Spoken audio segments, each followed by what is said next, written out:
The World Stroke Organization gives its strong support to the WHO Global Action Plan on the Prevention and Control of NCDs 2013 to 2020, as well as ongoing update including Appendix 3. Very recent large studies provide further evidence that more than 90% of the stroke burden is attributable to modifiable risk factors, and achieving control of behavioral and metabolic risk factors could avert more than 3/4 of the global stroke burden. Furthermore, air pollution has now emerged as a significant contributor to the global stroke burden, emphasizing the need for intersectorial actions in stroke prevention. The strengthening and orientation of health systems for the prevention and control of stroke represents one of the most important actions in the NCD field. The Global Action Plan Appendix 3 appropriately includes care of acute stroke and rehabilitation in stroke units, which represent a cornerstone for stroke care in Europe and globally. Of all actions on stroke, stroke unit care is the single most effective intervention overall on a population perspective. 1/3 of all strokes occur in persons who have already had a cerebrovascular event, indicating the importance of not only primary but also secondary stroke prevention.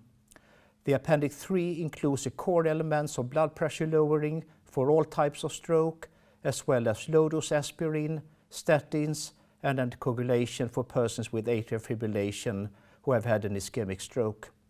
The application of stroke prevention requires the availability of CT scan. World Stroke Organization notices the omission of treatment of acute ischemic stroke with intravenous thrombolytic therapy and thrombectomy in the Global Action Plan. We recognize and note that this is appropriately included in the corresponding European document, and we are very happy with that. Redirecting health system to include acute management of stroke represents one of the most important advances in the stroke care of any time. Intravenous thrombolytic therapy for ischemic stroke is one of the most effective therapies in emergency medicine and has been shown to be cost-effective and in many cases a cost-saving strategy for treating eligible patients with acute ischemic stroke.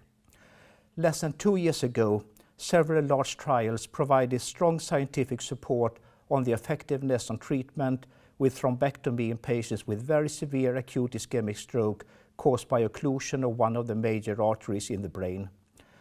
This represents another landmark progress in the treatment of acute stroke. Based on strong scientific evidence and cost-effectiveness considerations, World Stroke Organization recommends that health systems to prevent and treat stroke in Europe should be further strengthened. Stroke is highly preventable and stroke is also highly treatable. Currently, opportunities to prevent and treat stroke are far from fully utilized in Europe, and actions and services are highly unequal. Stroke unit care should be made available to all patients with acute stroke, and services should be developed to include treatment of acute ischemic stroke with reperfusion therapies. The present statement has been developed in close collaboration with the European Stroke Organization, the Regional Stroke Society for Europe. And with that, I thank you for your attention.